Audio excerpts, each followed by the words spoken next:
আজকে বানাচ্ছি আমি ফুলকপির তরকারি।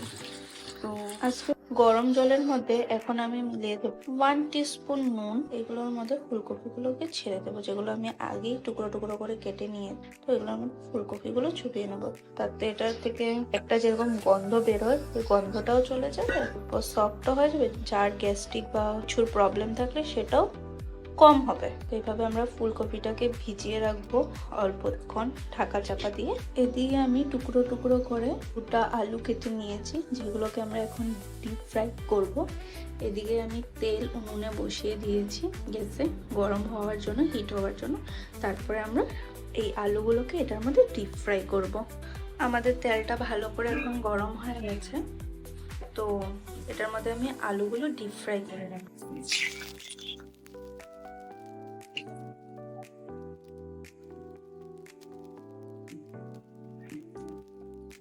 আমাদের দিয়ে দেবো সামান্য অল্প নুন, যাতে তাড়াতাড়ি পুরো একদম ভিতর থেকে সিদ্ধ হয়ে আসে আর জলদি যাতে সিদ্ধ হয়ে যায় আলুগুলো।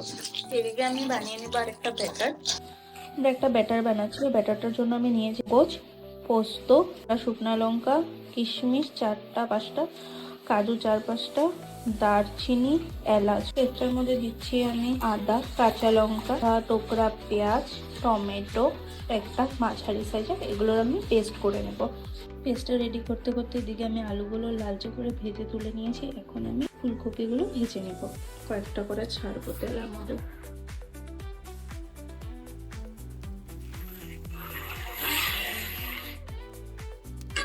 আমি ফুলকপিগুলোকে এরকম লালচে লালচে করে ভেজে নিয়েছি। এখন তুলে নেবো ফুলকপিগুলো। তেলটার মধ্যে আমি ছেড়ে দিয়েছি 2টো তেজপাতা। পেস্টটা যে বানিয়েছি, পেস্টটা রেডি হয়ে গেছে। এখন এই পেস্টটা কড়াইতে ঢেলে দেবো।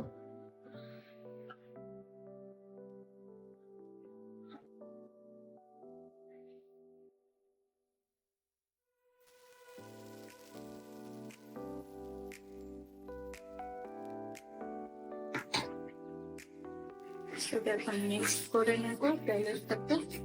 আর এটাকে ওখানে আমি যতক্ষণ পর্যন্ত মিশ্রণটা তেল ছেড়ে না দিচ্ছে, ততক্ষণ অবধি আমি এটাকে ফ্রাই করতে থাকবো কন্টিনিউয়াসলি। আমাদের এটাকে এখন কন্টিনিউয়াসলি নাড়াতে থাকতে হবে, কারণ এটার মধ্যে কাজু দেওয়া আছে, মগজ দেওয়া আছে, তো নিচে লেগে যাওয়ার চান্স ভীষণ। তাই কন্টিনিউয়াসলি হাত চালাতে থাকতে হবে, তাহলে এটা নিচে লেগে যাবে। আর এটার সাথে সাথে আমি এটার মধ্যে এড করে দিচ্ছি সামান্য কিছুটা লবণ আর হলুদের গুঁড়ো। এখানে আমি হলুদের গুঁড়ো অ্যাড করে দিচ্ছি। এখানে আমি দিয়ে দিয়েছি সামান্যটা ধনে গুঁড়ো, আর দেব শুকনো লঙ্কার গুঁড়ো। এখানে আমি দিচ্ছি সামান্য ভাজা জিরে গুঁড়ো। এখন আমি এটার সাথে মিক্স করে নেব। আমাদের মশলা প্রায় রেডি হয়ে এসেছে।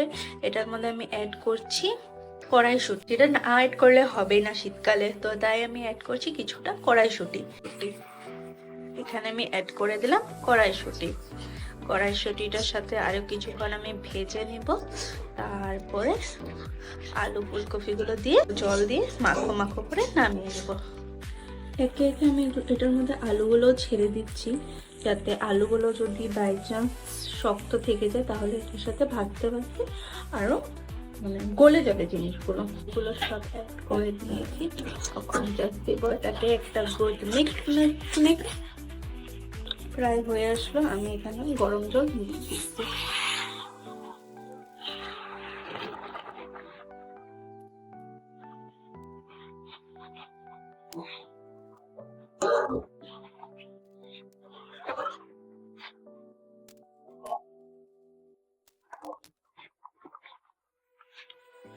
ফুটে এসেছে, ওখানে আমি এখানে অ্যাড করে দেবো ফুলকপিগুলো।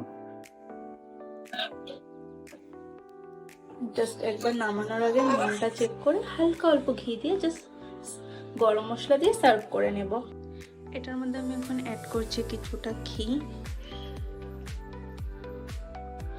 গরম মশলা গুঁড়ো। লেখাটা উল্টো আছে জানি, কারণ মা এদিক দিয়ে কেটেছে, এটাকে এদিক দিয়ে কেটেছে, তো এর জন্য আমি সিধা করতে পারছি না, সব পড়ে যাবে না হলে। তো আমি এখানে অ্যাড করে দিচ্ছি কিছুটা গরম মশলা গুঁড়ো। এটাকে দেবো আমি একটা গুড মিক্স। আর একটু জলটা শুকিয়ে আসলে আমি এটাকে নামিয়ে নেব।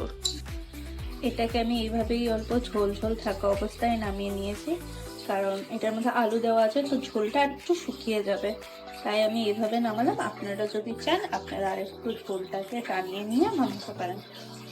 আমার চ্যানেলটাকে এবার প্রথমবার আসলে লাইক করবেন, সাবস্ক্রাইব করবেন, শেয়ার করবেন আর পাশে থাকা বেল আইকনটাকে প্রেস করতে ভুলবেন না কিন্তু। Thank you.